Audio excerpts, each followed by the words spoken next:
Olá, eu sou Wesley Aires, eu sou diretor de Challenge 2 na comunidade do CC da Vila Prudente e também conselheiro acadêmico para os níveis de Challenge.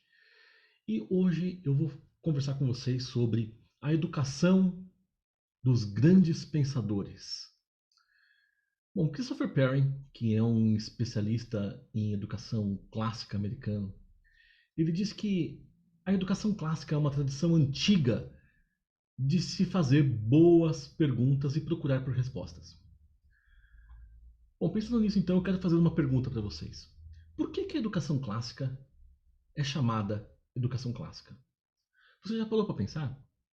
Bom, a educação moderna, como nós conhecemos hoje, ela existe há pouco tempo. Nós sabemos que a educação clássica ela vem de milênios. E antes era apenas chamada de educação.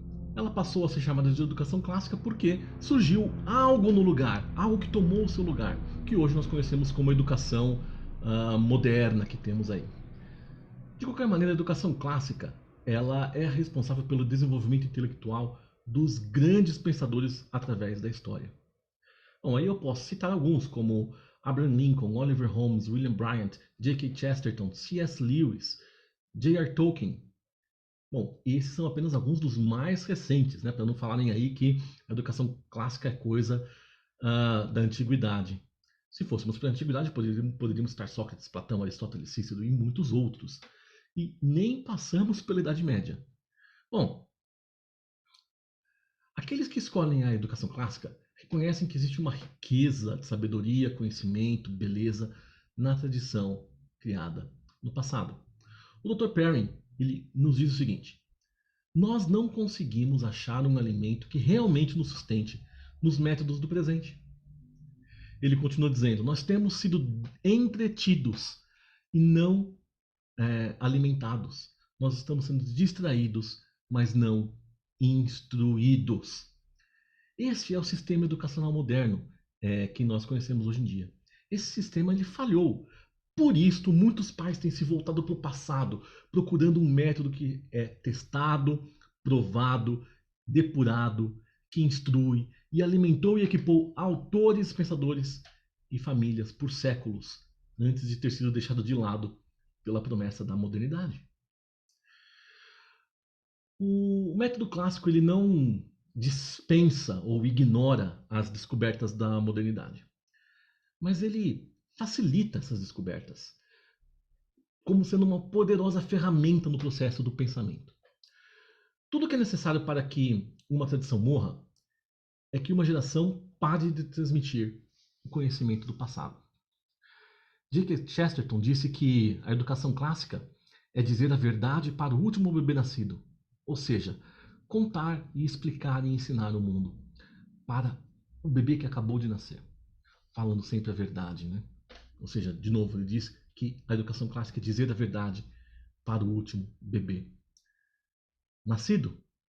E é isso que nós devemos fazer. Nós devemos então procurar transmitir isto para as próximas gerações, para que isso não morra. Agora, não apenas Chesterton e outros que falaram sobre isto. A Bíblia nos ensina isto. Em Deuteronômio 6, do verso 6 ao 9, nós lemos: E estas palavras que hoje te ordeno estarão no teu coração, e as ensinarás a teus filhos, e delas falarás assentado na tua casa, e andando pelo caminho, e deitando-se, e levantando-se. Também as atarás por sinal na tua mão, e te serão por frontais entre os teus olhos, e as escreverás nos umbrais da tua casa e nas tuas portas. Bom, isto está escrito para nós como uma ordem e não um pedido ou uma recomendação.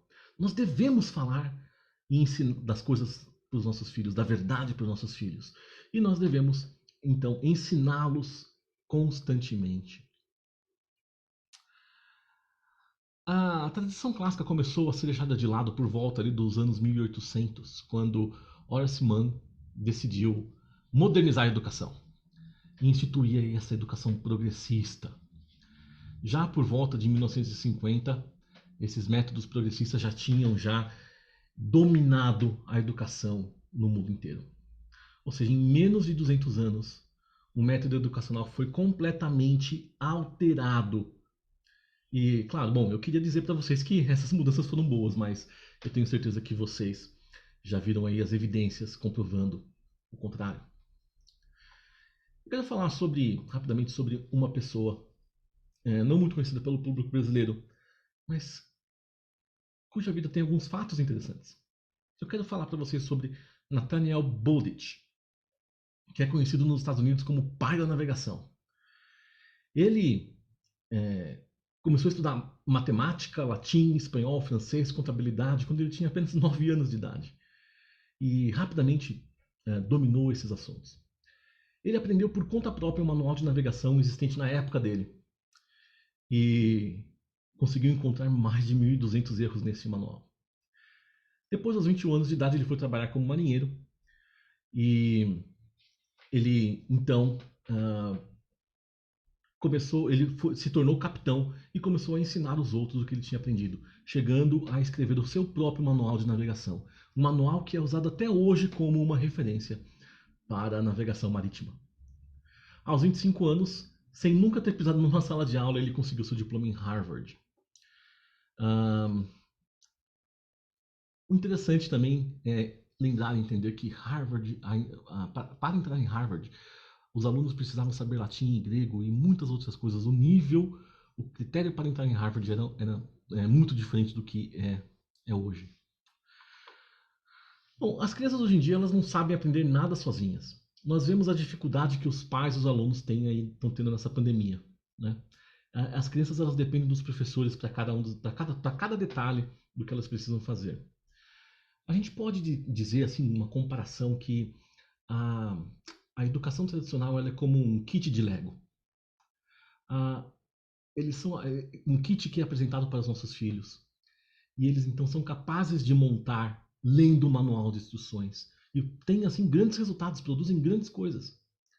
Mas eles não conseguem necessariamente transportar esses conceitos que eles aprenderam ali para outras situações mais complexas. As ferramentas da educação clássica elas estão enferrujadas. E elas foram substituídas por uma educação que vem em kits. O professor tem todas as instruções, mas esses conceitos não, não, não são facilmente aplicados pelos alunos em problemas diferentes.